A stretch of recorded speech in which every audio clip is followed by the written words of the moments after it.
నమస్సర్వేభ్య. ఈ మధ్య కొంతమంది సంస్కృతాభిమానులు నాకు ఫోన్ చేసి, అయ్యా మీరు ఏదైనా ఒక కావ్యాన్ని తీసుకుని వివరిస్తే మాకు ఉపయోగకరంగా ఉంటుంది అన్నారు. నేను చాలా సందేహించా. ఎందుకంటే నా జ్ఞానం పరిమితం. ఇటువంటి పరిమిత జ్ఞానంతో ఒక కావ్యాన్ని విశ్లేషించడం సాహసమే అవుతుంది. అయినా భాషాభిమానులు అడుగుతున్నారు కాబట్టి వాళ్ళ మాట కాదనలేక నేను సరే అన్నాను. ఆ తరువాత ఏ గ్రంథాన్ని గురించి చెప్పాలా అనేటువంటి ఆలోచన చేస్తే రఘువంశం అందరికీ ఉపయోగకరంగా ఉంటుంది అనేటువంటి విషయం నాకు తోచింది.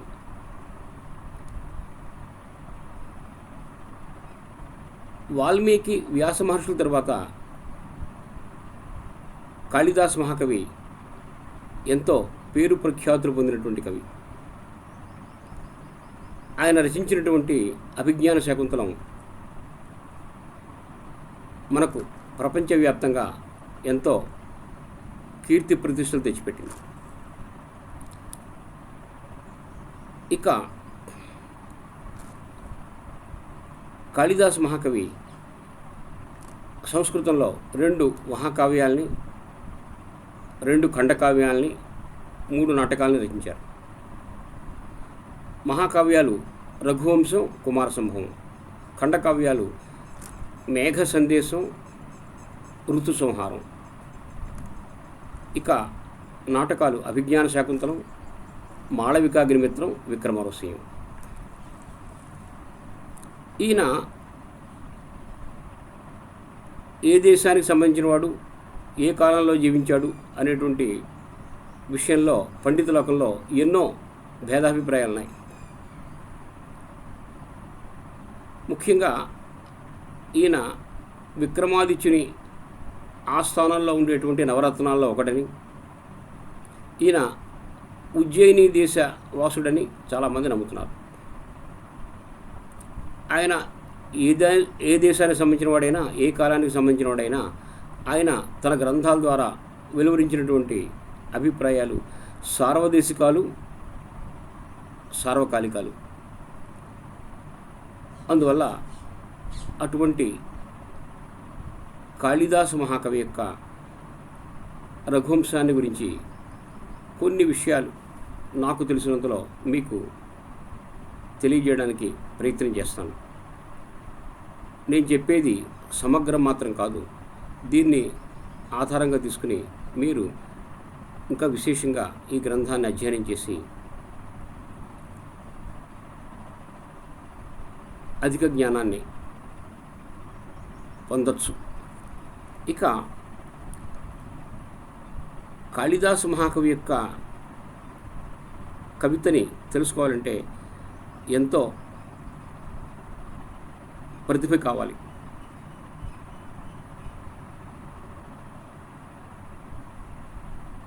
అందువల్ల నేను కాళిదాసు యొక్క కావ్యాల యొక్క గొప్పతనాన్ని పూర్తిగా చెప్పలేనటువంటి విషయాన్ని ముందుగా మీకు మనవి చేస్తూ, ఈ కాళిదాసు యొక్క రచనల్లో అతి సరళమైనటువంటిది, అతి గంభీరమైనటువంటి ఈ రఘువంశాన్ని మీకు కొంచెం తెలియజేయడానికి సాహసిస్తున్నాను. ఈ రఘువంశాన్ని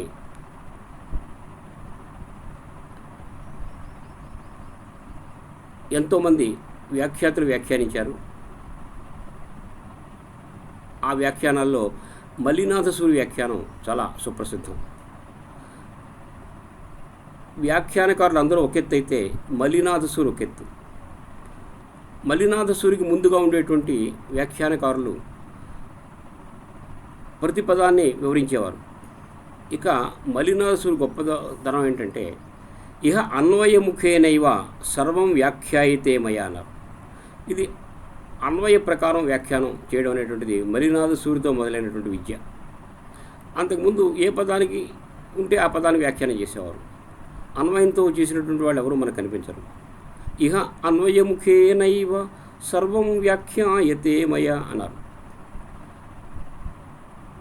అటువంటి మల్లినాథ సూరి వల్ల కాళిదాస్ అంటే ఏమిటో ఈ ప్రపంచానికి అర్థమైంది. ఆయన ఇంకొక ప్రతిజ్ఞ చేశారు, నా మూలం లిఖ్యతే కించిత్, మూలంలో లేనిది నేనేది చెప్పను, నానపేక్షిత మీక్షతే అన్నారు. అంటే అవసరం లేని మాట మాట్లాడను అని అన్ని నియమాలు ఆయన స్వయంగా విధించుకుని వ్యాఖ్యానాన్ని రచించారు. కాబట్టి ఈ మల్లినాథ సూరి వ్యాఖ్య కాళిదాస మహాకవి యొక్క గ్రంథాలని మనకి తేటతల్లం చేసింది. ఇక రఘువంశంలో ముందుగా కవి ప్రార్థన చేస్తున్నాడు. ఏ ప్రార్థన చేస్తున్నాడు వినండి. వాగర్ధావివ సంపృక్తౌ వాగర్ధ ప్రతిపత్తయే జగతః పితరౌ వందే పార్వతీ పరమేశ్వరౌ. కవికి శబ్దజ్ఞానం కావాలి. కేవలం శబ్దజ్ఞానం ఉంటే సరిపోదు, భావుకత భావనాశక్తి ఉండాలి. ఈ రెండు ఉన్నప్పుడే మహాకవి కాగలడు. కొంతమందికి శబ్దజ్ఞానం ఉంటుంది కానీ భావుకత ఉండదు, కొంతమందికి భావుకత ఉంటుంది, ఆ భావాన్ని వ్యక్తీకరించేటువంటి శబ్దజ్ఞానం ఉండదు. కాబట్టి ఈ రెండు జోడు గుర్రాల్లా ఎవరికి ఉంటాయో వారే మహాకవులు కాగలరు. ఆ రెండిటి కోసం ఆయన పార్వతీ పరమేశ్వరులను ప్రార్థిస్తున్నాడు. పార్వతీ పరమేశ్వరు యొక్క సంబంధం ఎటువంటిదో చూడండి. వాగర్ధావివ సంపృక్తవు, వాక్కు అర్థముల వలె కలిసిపోయినటువంటి వారు, పెనవేసుకున్నటువంటి వారు. వాక్కు విడిచి అర్థం ఉండదు, అర్థాన్ని విడిచి వాక్కు ఉండదు. జగతః పితరౌ, జగతః అంటే ప్రపంచానికి పితరౌ తల్లిదండ్రులు లేనటువంటి, మాతాచ పితాచ పితరౌ. ఇది ఏకశేష సమాసం. దీని విగ్రహవాక్యం ఎలా ఉంటుంది? మాతాచ పితాచ పితరౌ. ప్రపంచానికి తల్లిదండ్రులు లేనటువంటి పార్వతీ పరమేశ్వరౌ, ఆ పార్వతీ పరమేశ్వరులను వాగర్ధ ప్రతిపత్తయే, వాక్కు అర్థముల యొక్క సంపద కోసం వందే నమస్కరించుచున్నాను అని కాళిదాస్ మహాకవి మొట్టమొదటిగా వాగర్ధ స్వరూపులైనటువంటి ఆ పార్వతీ పరమేశ్వరులకు వాగర్ధ సంపద కోసం నమస్కారం పెట్టాడు. వాగర్ధావివ సంపృక్తౌ వాగర్ధ ప్రతిపత్తయే జగతః పితరౌ వందే పార్వతీ పరమేశ్వరౌ. నమస్కరించాక ఆయన తన గురించి చెప్పుకుంటున్నాడు. కవికి వినయం ఉండాలి. వినయం లేని కవి గొప్ప కవి కాలేడు. వినయం ఉండాలి, ఆత్మవిశ్వాసం కూడా ఉండాలి. ఆత్మవిశ్వాసం లేనటువంటి వినయం ప్రయోజనకారి కాదు. వినయం లేనటువంటి ఆత్మవిశ్వాసం కూడా ప్రయోజనకారి కాదు. కవికి ఆత్మవిశ్వాసం, వినయం రెండు ఉండాలి. ఇతను ఎంత వినయ సంపన్నుడో, ఎంత విశ్వాసం కలవడో చూద్దాం. క్వ సూర్యప్రభవో వంశః క్వచల్ప విషయామతి తితీర్షు దుస్తరం మోహాత్ ఉడుపేనాస్మి సాగరం. క్వ సూర్యప్రభవో వంశః, సూర్యుడే పుట్టుక స్థానంగా కలిగినటువంటి వంశః, ఆ రఘువంశం క్వ ఎక్కడ? అల్ప విషయామతి, అల్ప బుద్ధి కలిగినటువంటి నేనెక్కడ? కేవలం అల్ప విషయాలను తెలుసుకునేటువంటి బుద్ధి కలిగినటువంటి నేనెక్కడ? సూర్యుడే పుట్టుకగా కలిగినటువంటి ఆ రఘువంశం ఎక్కడ? అల్పజ్ఞాని అయినటువంటి నేనెక్కడ అది ఎక్కడ ఇది ఎక్కడ, రెండు క్వ అనేటువంటి శబ్దాలు ఉన్నాయనుకోండి, అది చాలా ఎక్కువ భేదాన్ని మనకి తెలియజేస్తాయి. దౌ క్వశబ్దౌ మహదంతరం జ్యోతయిత అని నియమం. నువ్వెక్కడ నేనెక్కడ, నక్కెక్కడ నాకలోకం ఎక్కడ, వాడెక్కడ వీడెక్కడ, అంటే చాలా ఒక Gulf of difference, ocean of difference ఆ ఇద్దరి మధ్య ఉందనేటువంటి విషయం మనకి తెలుస్తుంది. కాబట్టి సూర్యుడే పుట్టుకగా కలిగినటువంటి ఆ రఘువంశం ఎక్కడ, అల్పజ్ఞాని అనేటువంటి నేనెక్కడ. నేను ఆ రఘువంశరాజుల చరిత్ర రాయడం ఎలా ఉందంటే, తితీర్షు దుస్తరం మోహాత్ ఉడుపేన అస్మి సాగరం. మోహాత్ అంటే మోహం చేత, అజ్ఞానం చేత, దుస్తరం తరింపశక్యం కానటువంటి, చాలా విశాలమైనటువంటి, దాటడానికి శక్యం కానటువంటి సాగరం సముద్రమును ఉడుపేన, ఉడుపము అంటే చిన్న నావ,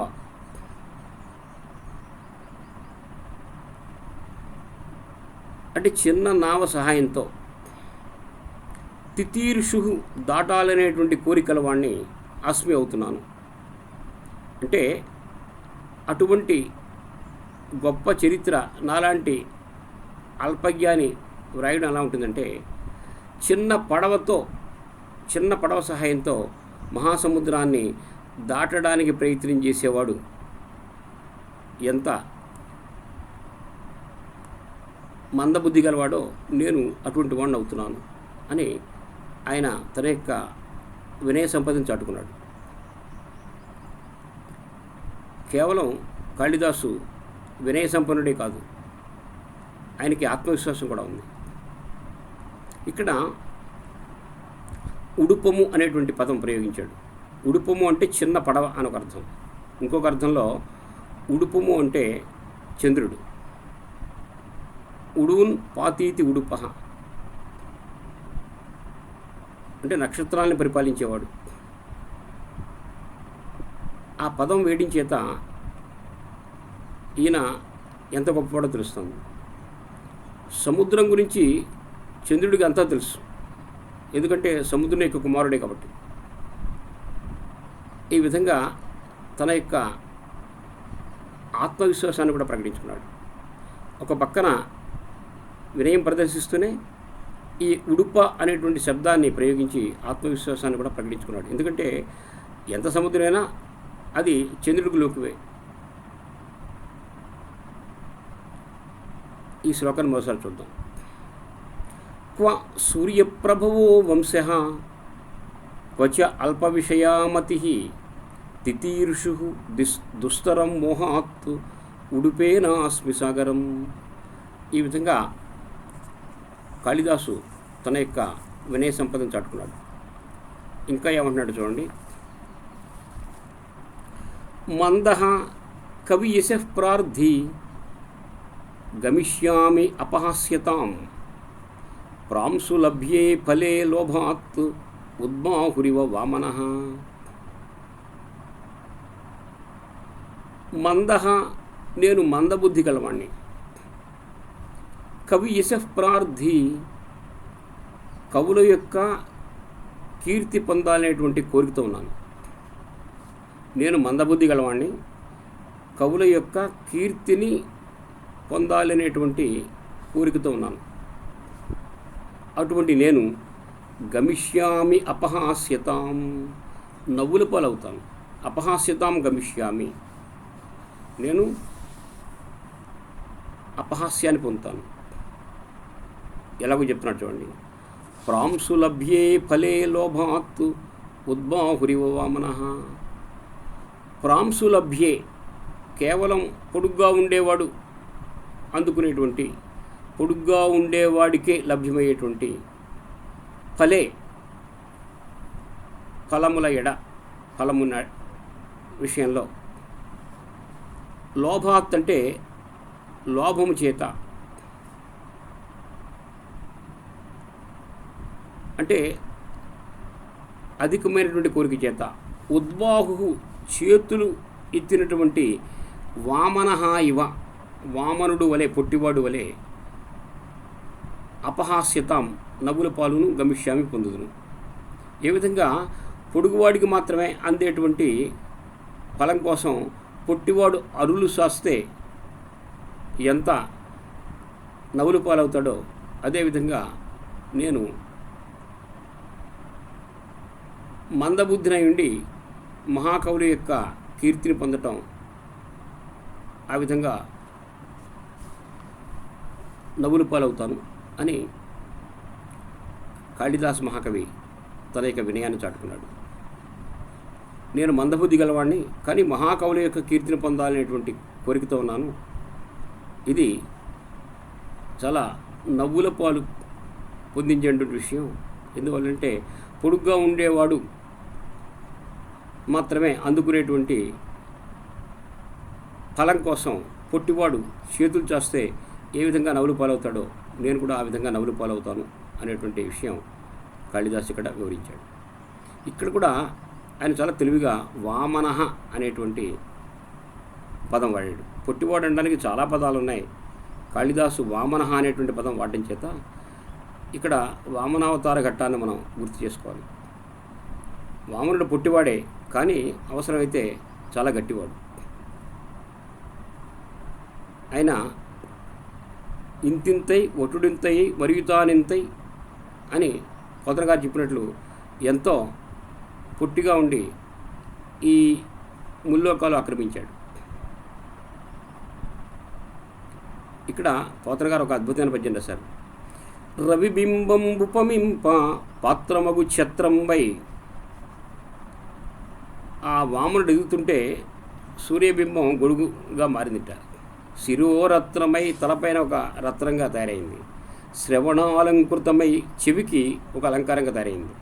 గళాభరణమై, మెడలో వేసుకున్నటువంటి ఆభరణంగా మారింది. సౌవర్ణ కేయూరమై, బంగారు కేయూరంగా మారింది. భుజకీర్తులు. చెవిమత్ కంకణమై, చివరి కంకణంగా మారింది. కటిస్థలి ఉదంచద్ఘంటి అయి, కటిస్థలంలో మెరిసేటువంటి గంటగా మారింది. నూపుర ప్రవరంబై, చివరికి నూపురంగా మారింది. పదపీఠమై, పదపీఠంగా మారిందిట. ఈయన ఎదిగే కొద్దీ సూర్యబింబం ఒదిగిపోతుంది.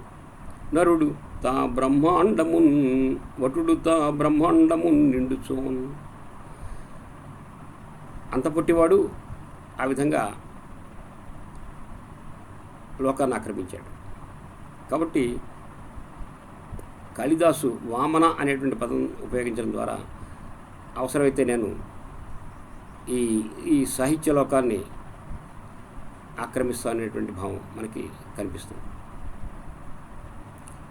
రవిబింబం ఉపమింప పాత్రమగు ఛత్రంబై, శిరోరత్నమై, శ్రవణాలంకృతమై, గళాభరణమై, సౌవర్ణ కేయూరమై, చెవిమత్ కంకణమై, కటిస్థలి నుదంచద్ఘంటియై, నుపుర ప్రవరంబై, పదపీఠమై, నరుడుత బ్రహ్మాండమున్ నిండుచోన్ అనేటువంటి ఈ విషయాన్ని ఇక్కడ మనం జ్ఞప్తికి తెచ్చుకోవాలి. కాబట్టి కాళిదాసు ఒక విధంగా వినయాన్ని ప్రకటిస్తూనే మరో ప్రక్క ఆత్మవిశ్వాసాన్ని మనకి ప్రకటించాడు.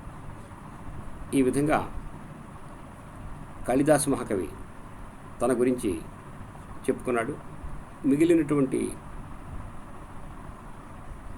అంశాలు తర్వాత పాఠంలో చూద్దాం. అంతవరకు సెలవు. నమస్కారం.